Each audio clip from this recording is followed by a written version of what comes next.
esse negócio aqui tá acabando. Apresentação de slides. Bom, eu sou Pedro Augusto Vieira Zago, e agora eu vou apresentar o trabalho, experiência teórica, né, de indução eletromagnética, geradores e indutância múltipla. Mútua, perdão.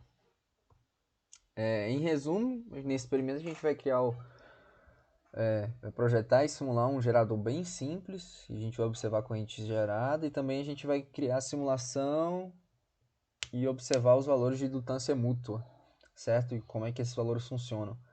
Isso na parte prática, na parte de simulação, né? Na parte teórica a gente vai aprender sobre como é o funcionamento da indução eletromagnética e o funcionamento da indutância, certo? Quais são os problemas que envolvem esse trabalho, né? Como funciona a geração de energia elétrica, certo? Como funcionam os geradores, como podemos fazer a conversão de energia mecânica em elétrica, certo? Qual é o comportamento dos solenoides expostos a correntes elétricas. Beleza? Bom, primeiramente a gente vai falar um pouco sobre indução eletromagnética. Como a gente viu em experimentos passados,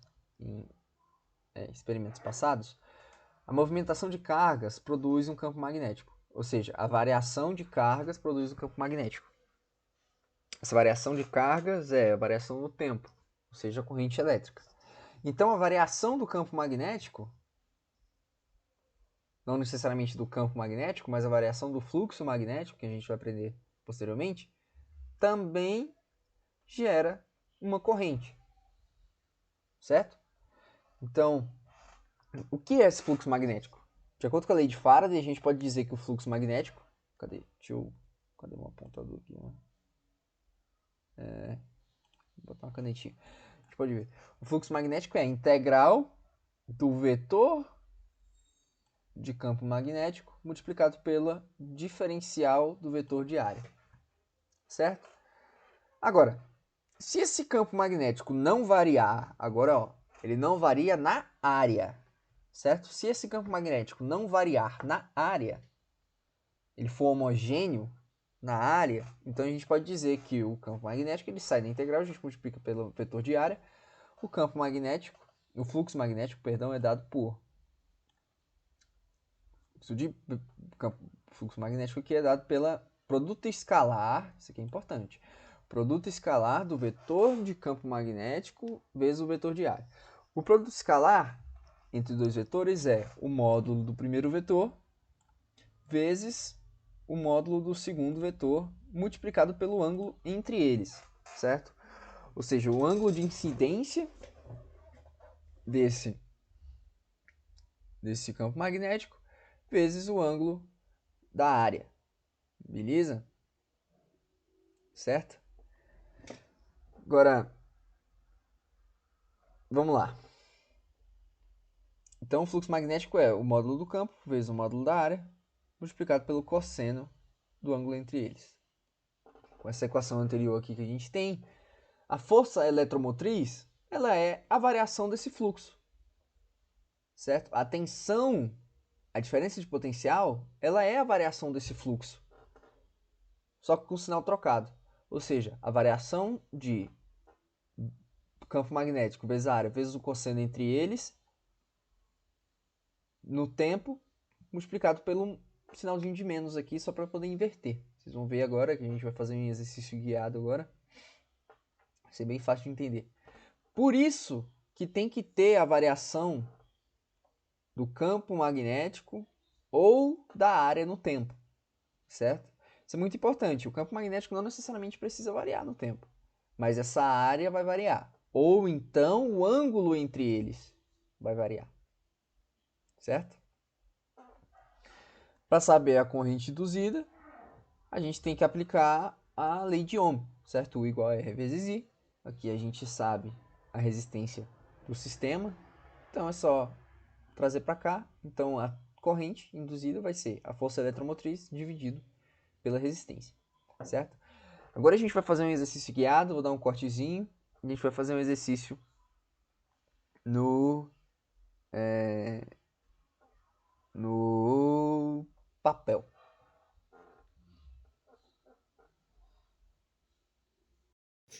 Bom, Beleza? Vamos resolver esse exemplo aqui de indução eletromagnética. Tá dando para ver aí, beleza? Então vamos lá. Bom, a gente tem esse trilho condutor, certo? Em que essa haste aqui, ó, ela tá mudando, ela tá se movimentando com uma velocidade constante. Esse trilho condutor todo está sendo exposto a um campo constante. Aí você para e pensa, uai, tá errado o problema. Tem que ter uma variação do campo magnético. Não necessariamente, certo? Por quê? A gente pode ter também uma variação da área no tempo. Como essa haste está movimentando, a gente tem aqui uma movimentação dessa área, que é y, vezes essa distância aqui que a gente pode chamar de h. Ou seja, essa área está mudando no tempo, porque a velocidade constante, ela muda aqui, beleza. Então vamos resolver esse problema. O campo magnético, ele é homogêneo? É. Tá aqui homogêneo em todo o espaço, ele não muda aqui, ele não tem uma função. Todo o trilho está exposto ao mesmo campo, então beleza. Então a gente pode dizer que o campo magnético, vou omitir esse M aqui, né? Ou B.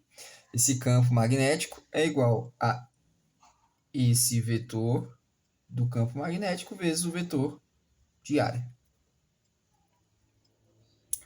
Bom, como a gente já viu, o fluxo magnético é o produto escalar de dois vetores. Ou seja, ele é o módulo do vetor do campo magnético vezes o módulo da área vezes o cosseno do ângulo entre eles. Certo? Aqui a gente pode ver que o campo magnético está entrando no papel. Aqui é a saída da flecha. O campo magnético entrando no papel perpendicularmente. O ângulo dele é 180 graus, certo? Entrando no papel, esse cosseno aqui vai para 1 ou menos 1, beleza? Cosseno de 180 menos 1, cosseno de 0, 1. Então a gente pode dizer que o campo magnético é igual ao o fluxo magnético, perdão, é igual ao campo magnético vezes a área. O campo magnético a gente sabe que é uma constante, beleza? A gente não precisa saber dele. Agora essa área, ela varia de acordo com o tempo. Quanto é essa distância de y? Essa velocidade, ou seja, y é igual a velocidade vezes o tempo, certo? Porque a velocidade é metros por segundo. Se a gente multiplicar isso aqui por segundo, a gente corta, a gente vai ter em metros. Ou seja, y é v vezes t. Agora, qual é a área desse área central disso aqui? É y, v vezes t, multiplicado por h. Então, h vezes y. Isso é igual a área é igual a HVT. Beleza. Vamos escrever o fluxo magnético aqui. Igual a B vezes HVT vezes menos 1. A gente já tem uma função de fluxo magnético, então, variando no tempo. Ou seja, a gente consegue calcular a derivada dele, né? O que é? Como é que a gente pode calcular essa derivada? O força eletromotriz é igual a menos a derivada do fluxo magnético sobre o tempo. Vamos derivar isso aqui no tempo. Tem um T aqui só. Então, menos D dt é igual a B vezes H vezes a velocidade. Tá vendo que inverteu o sinal?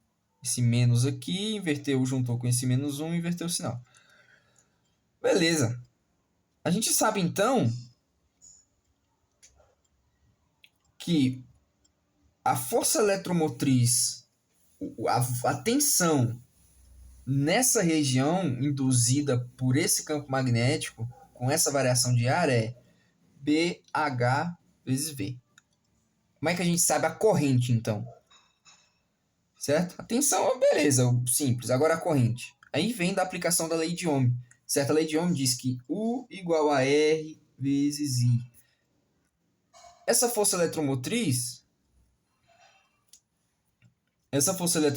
ela é tensão. Então ela é o U. E esse R a gente não sabe.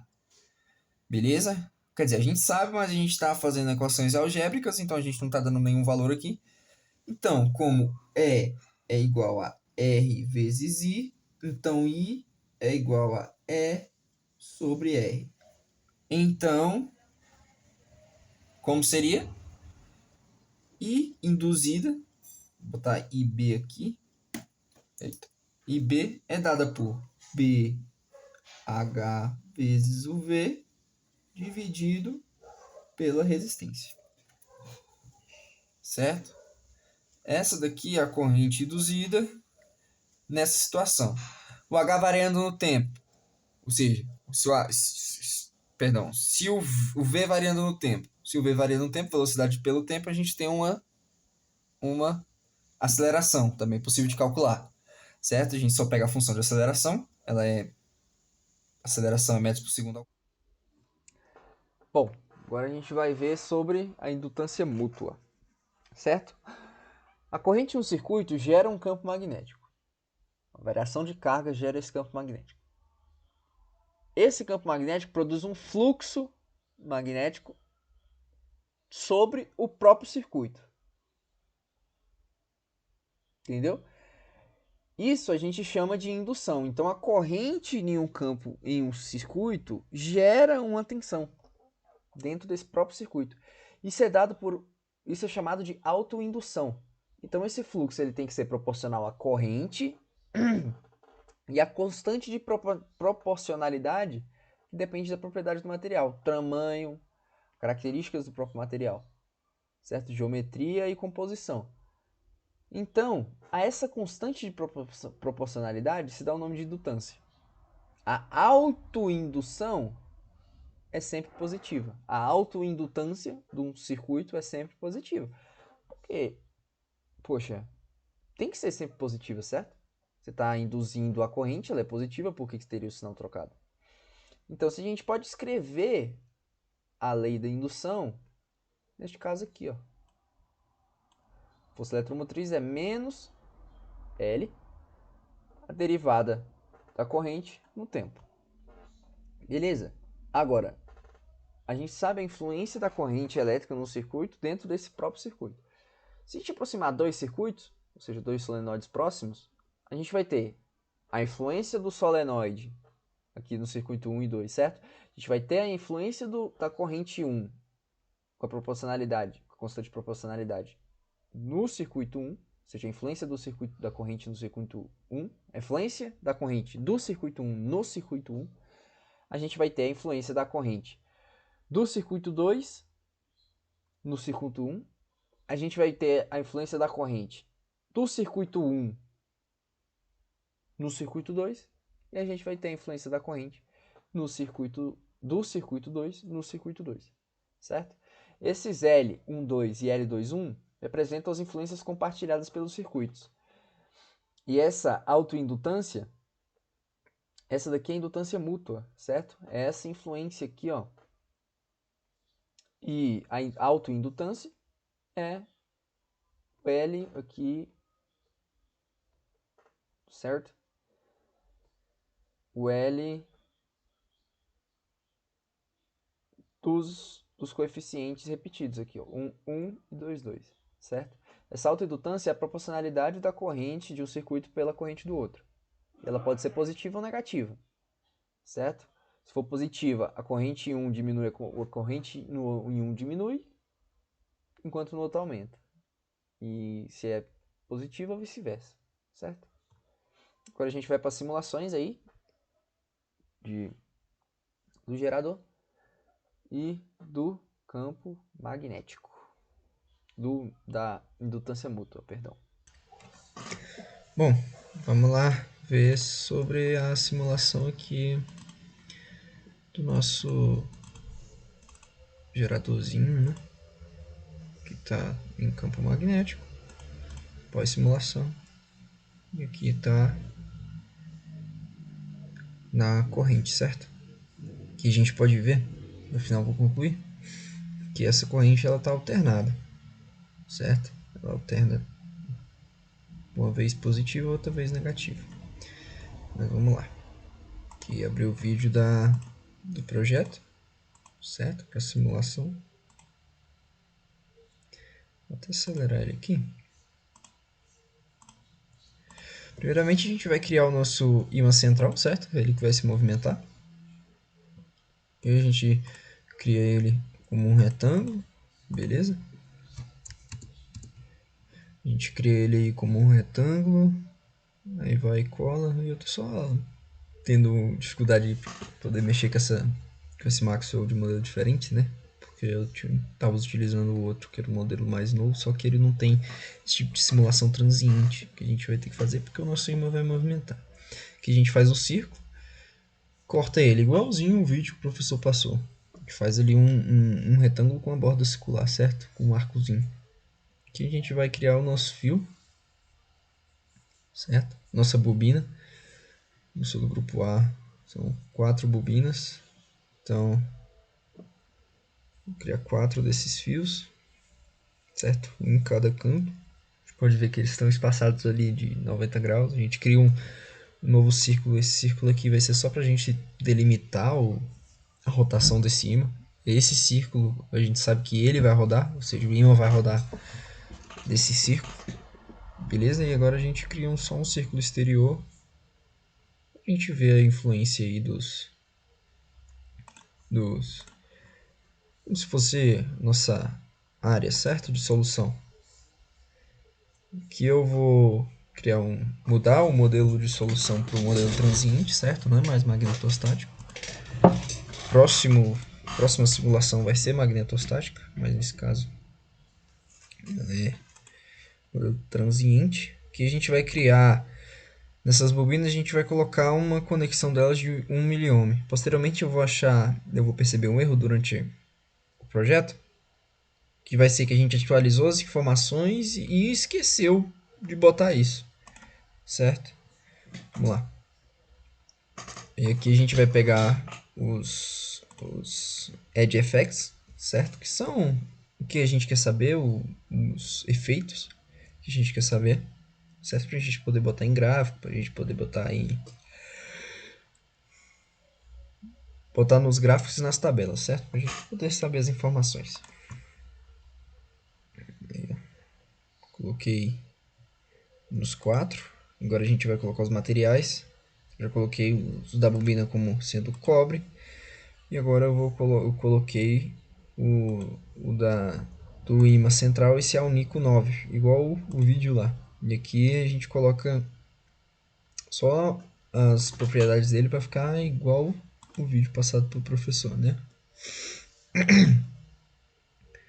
Bom, aqui a gente vai criar um modelo, certo? Esse modelo vai ser o da rotação que a gente vai fazer, certo? A rotação do ímã aqui dentro. Então a gente vai e cria isso, bota aqui, muito rápido, né? Aqui eu boto, em vez de ser translação, ou seja, em vez dele transladar, ele rodar no eixo Y, aqui ele vai rodar no eixo Z, certo?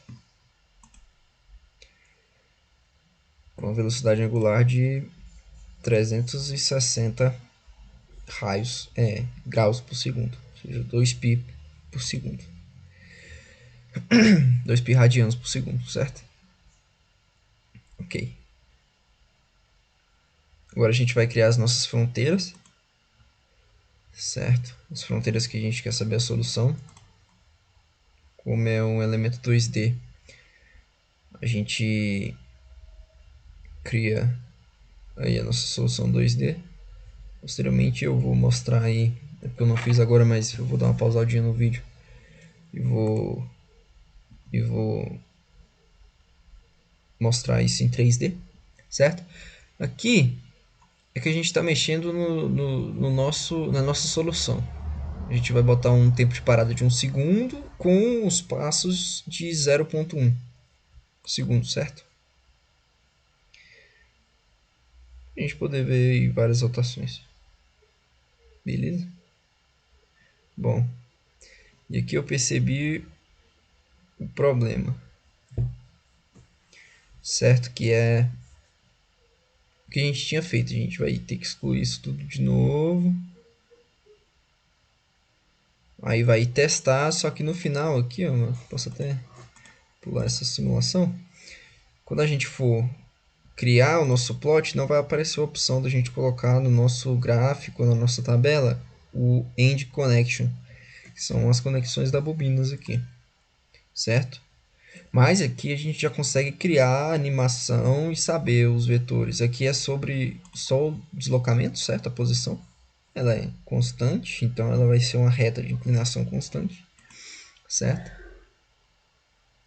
Aí eu vou tentar procurar o problema e não vou achar. Mas aqui a gente já consegue ver os campos vetoriais, certo? A gente vai colocar aí primeiro um campo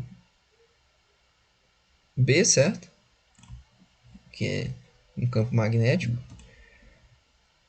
Beleza, aqui a gente só muda o tempo, só para ele dar uma atualizadinha. Pronto, beleza. Aqui a gente sabe do nosso campo magnético. A gente tem um polo norte e polo sul aqui, no nosso ímã. E agora a gente vai colocar o nosso campo de corrente, certo? Campo de densidade de corrente. A gente pode ver ali, ó, que posteriormente na animação, vou explicar bem, que a gente vê as setinhas de corrente. A gente pode animar, vai criar uma animaçãozinha aí rapidinho. Aí, ó. Com essa da animação aqui eu já vou explicar. Depois eu explico dos valores, certo? O gerador, um alternador de carro, geradores comuns, eles geram energia, a corrente ela é alternada. Por isso aqui, ó, uma vez como o movimento de carro, a variação do campo magnético gera essa corrente, o campo magnético está se aproximando aqui, esse ímã está se aproximando desse condutor, certo? Então ele vai se aproximar, ele vai aumentar quando ele está se aproximando.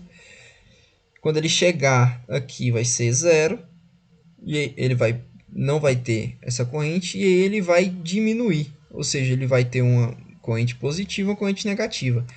Também depois que ele der uma volta, naquela hora lá ele estava para cima, quando eu mudei o polo, ele vai ter uma corrente negativa, dependendo do campo magnético, certo? Por isso que os alternadores, os geradores comuns, geram corrente alternada. A gente tem que colocar um conversor AC/DC para a gente poder carregar as baterias, porque se a gente ligar só a bateria direto numa corrente alternada, a bateria ia carregar, descarregar, carregar, descarregar, carregar, descarregar e não ia carregar nunca, certo? Aqui eu pausei o vídeo para a gente ver os dados. Beleza. Aí, ó. Eu mudei lá, coloquei os end connections. Aqui a gente pode abstrair os dados. Aqui é essa plotagem desse gráfico aqui, ela é de corrente por tempo.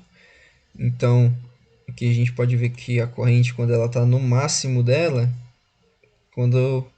corrente por tempo não, corrente por posição, né, em graus.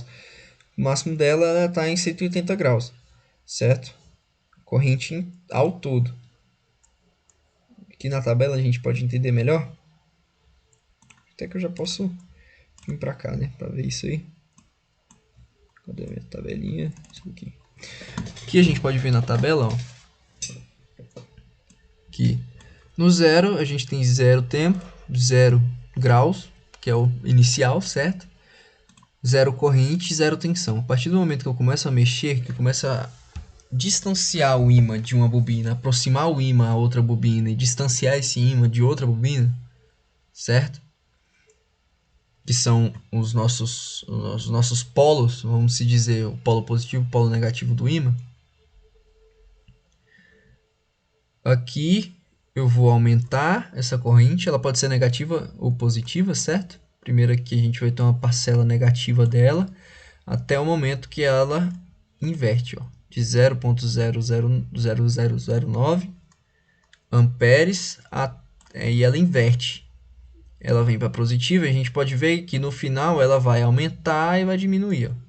Nesse caso aqui ela diminui bastante, ela vem diminuindo, vem aumentando, né? E aqui ela aumenta ao ponto de chegar em zero, aí ela continua aumentando, depois ela começa a diminuir de novo aqui, ó. Começou a diminuir, chegou num ponto, ela diminuiu, passou em zero, continuou diminuindo até ela voltar a aumentar, certo? Porque aqui isso é só um segundo, são 300 graus por segundo, 360 graus por segundo, então a gente só vê uma rotação, beleza? Mesma coisa para tensão. Bom, agora para a última simulação, né? Vamos lá. Vamos abrir o videozinho aqui que eu fiz. Vou botar na velocidade 2. Bom, começando do zero. Criei um novo projeto 3D. A gente vai agora botar a solução em magnetostática. E aqui, para a gente criar essa senoide, né, essa senoide, a gente usa já um projeto base que já está feito já no Maxwell, certo? Que a gente vai em Draw, User Defined Primitive, aí a gente vai em syslib e vai em Segmented Helix. Aqui a gente já vai ver já o projeto e a gente vai poder delimitar, não, quantas voltas, qual a área da seção, qual o polígono da seção, beleza? A gente vai lá em Segmented Helix, e aí a gente vai em Polygon Helix, e aqui a gente tem algumas informações importantes. Polygon Segments é o número de lados que a seção transversal vai ter. Então, se eu tiver 0, vai ser um círculo. Se eu tiver 4, vai ser um quadrado. 3, um triângulo e assim por diante. Beleza? Polygon Radius é o raio da seção transversal que a gente vai ter. Start Helix Radius é o raio inicial de onde eu vou começar a primeira volta. Beleza?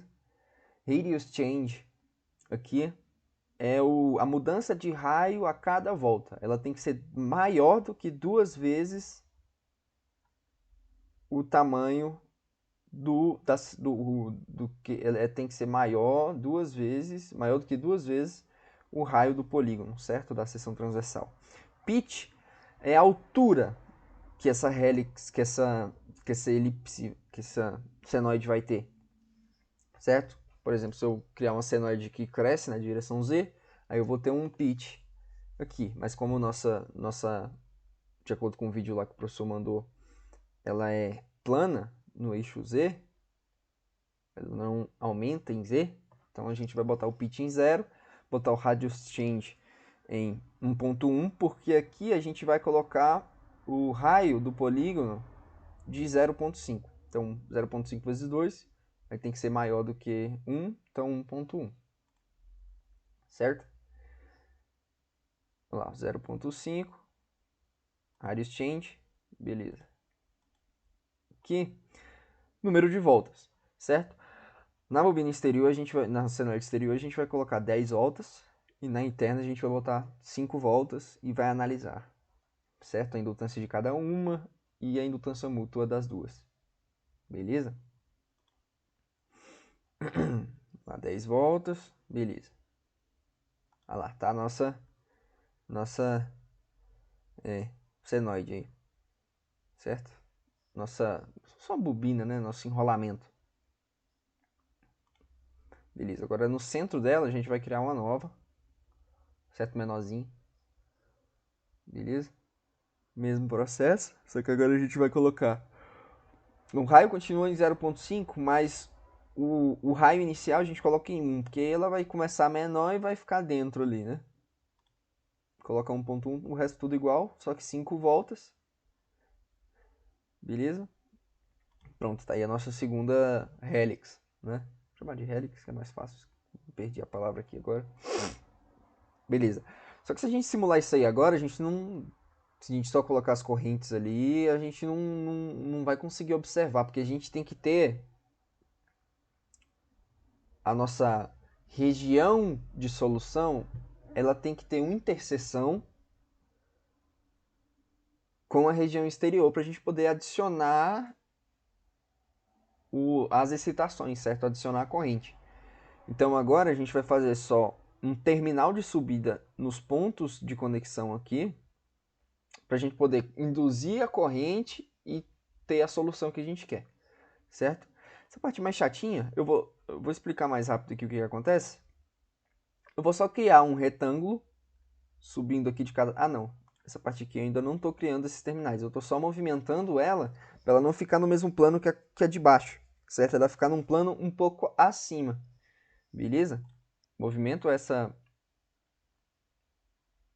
a helix de dentro, um pouquinho para cima, beleza? Pronto, aí. E agora eu vou fazer o que eu falei, que eu vou criar os terminais. Essa parte mais chata que a gente tem que criar um polígono e tem que fazer o cálculo da altura, porque todos os terminais têm que estar na mesma altura para eles intersectarem a região de solução, certo? Eles têm que estar no limite da região de solução para a gente poder criar as excitações. Essa parte bem chata, eu estou tentando criar, mas aí vai de prática com um programa, beleza? Mas eu já vou puxar aqui pós-criação, que já tenho duas, só que dá um problema que vai para o lado de baixo. Muito difícil isso. Grande parte aqui da solução. Pronto, tenho duas. Tá vendo que elas estão na mesma altura. Agora eu tenho que criar outras duas para helix de fora, exterior, que tenha que o seu ponto máximo esteja na mesma altura do ponto máximo dessa inferior, certo? Então, acho que eu já posso pular aqui. Pronto, fiz a terceira e agora fiz a quarta. Já tem aqui, ó, 4. 1, 2, 3, 4. E agora eu uno esses objetos, esses segmentos, certo? Eu vou unir os terminais com a helix. Beleza? Eu vou ter dois objetos somente. Olha lá, beleza. E eu coloco o material deles de cobre. Pronto. Temos o material.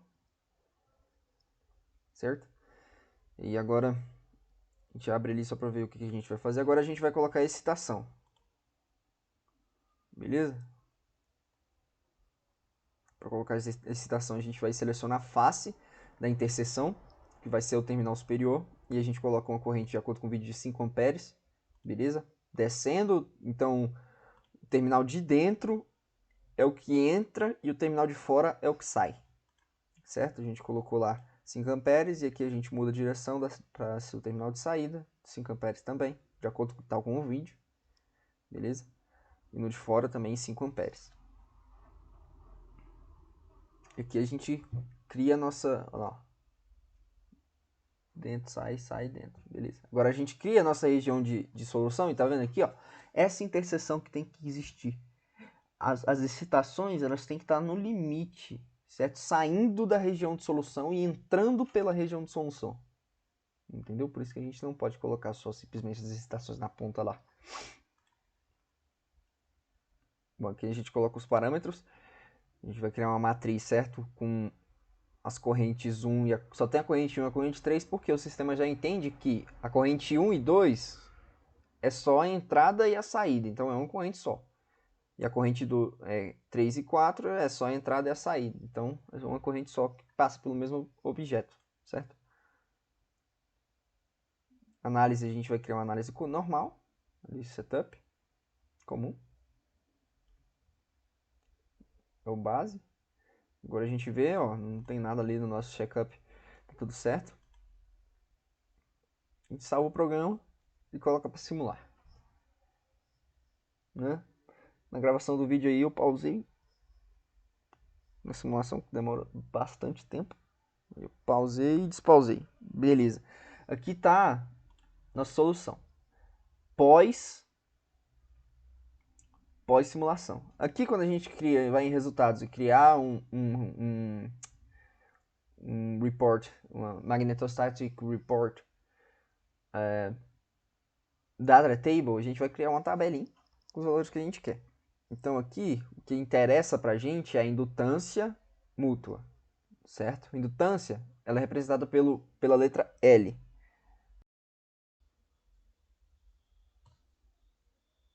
Bom, após finalização das simulações, a gente pode concluir nesse experimento que ele foi um sucesso, certo? A gente percebeu o funcionamento dos geradores, o funcionamento da indução magnética, da indução eletromagnética, certo? A gente pode induzir uma corrente, transformar uma energia mecânica em uma energia elétrica, certo? A gente viu os processos de transformação de energia, lá do transformação de tensão, certo? Transformação de corrente, quando a gente viu lá com um solenoide, ele induz uma corrente no outro solenoide, beleza? E eu espero, né, colocar em prática esses conhecimentos que a gente viu na teoria, beleza? Aqui são as referências que eu busquei, certo? Aqui eu não coloquei as referências que eu utilizei dos outros experimentos, certo? Porque como o conhecimento é agregado, então a gente vai só agregando novas referências. Então, é isto.